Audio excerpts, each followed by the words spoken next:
Thank you, Gerhard. Tough on that. I reckon you were probably feeling like you were in that game quite deep.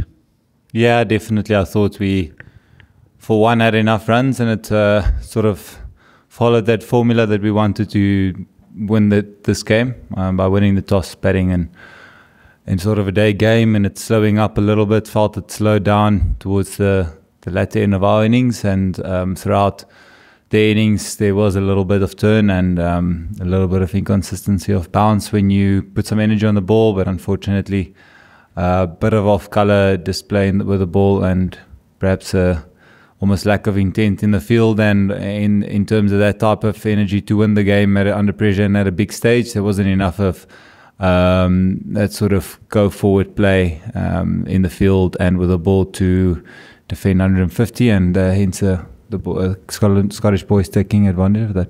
When you got the fourth wicket, the run rate was pushing up towards 10 and over. I guess were Scotland backed into a position where they had to really go hard, and then they got into that mindset and sort of won those hard moments, because they almost had to hit sixes and then they did. Yeah, maybe so, but I feel like all teams have sort of their roles in place, and finisher is a finishing role for a reason. So Leeski was always going to sort of pull the trigger at some stage, whether it was 12s and over or 8 and over, and we had our plans for him and we didn't execute that, unfortunately, and that's international cricket. If you are not willing under pressure to execute and do that well with good skill, then innings like that is what good players are going to play. And Ruben and David are two guys who've stood up tall for you and produced big performances, so unfortunate, but they couldn't quite get it done today. Yeah, perhaps at the death, but I felt they were turning points through the middle period, where on the slow wickets we've seen the game's really been won, really been sort of putting that stamp on the game throughout that period in the middle, and I felt in the field and with a couple of softish moments in there, we couldn't make it tough enough for the Death Eaters to under pressure falter and perhaps make a mistake or two. And I don't know if you said there before, but did you feel like 155 was a pretty good score? You lost wickets in your innings pretty regularly, but with your knock, you actually continued having some punches back and you got up to a decent total. I felt, for my liking, it was a decent score. I felt that it was sort of the highest tempo we've seen on this ground, bar maybe the rain game, which was a little bit different in its essence, being just a 10 over game and just the 4 overs outside of the power play. We've really seen the middle period struggle throughout this tournament, actually. So yeah, getting 155 I felt was perhaps 5 or 10 runs even above par, and with our type of bowlers would have liked to defend that.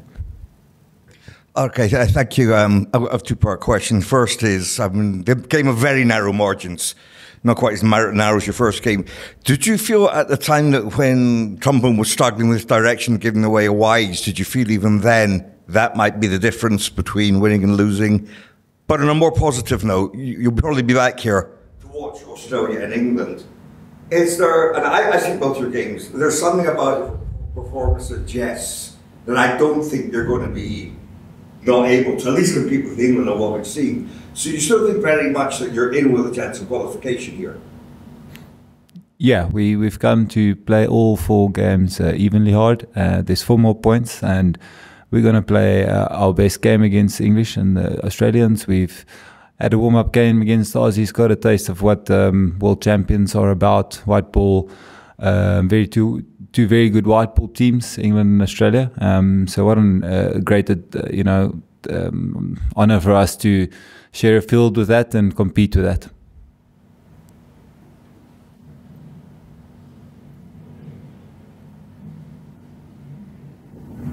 On Sunday, Sunday. C'est énorme.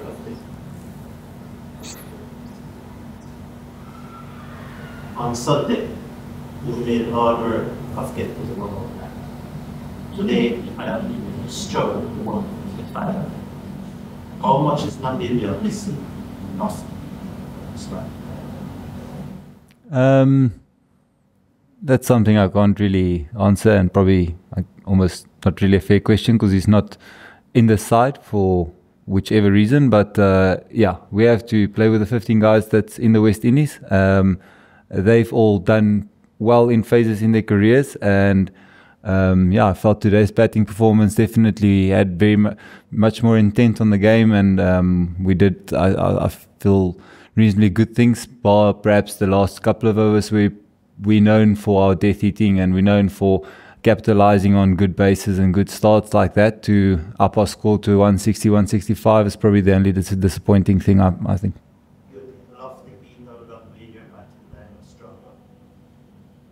Lofty Eaton's not at this tournament, sir, so I don't understand why I keep on getting questions about someone not at the tournament. Do you think having a 6 order function will affect everyone? Yeah, perhaps so. The balance of our side has changed over the recent past. A couple of our all-rounders not bowling in JJ Smith and Jan Freiling bowling less loads, so the loads have the balance in the side has definitely changed from what was a team with a lot of strong all-rounders, but there's different personnel in those roles, and those guys need to, I believe, show that development and that upskilling over the years, and show that they've developed in such a way to perform at the highest level. And yeah, perhaps that 6 bowler today could have pushed us over the line. Yeah. Thanks, guys. Thank you.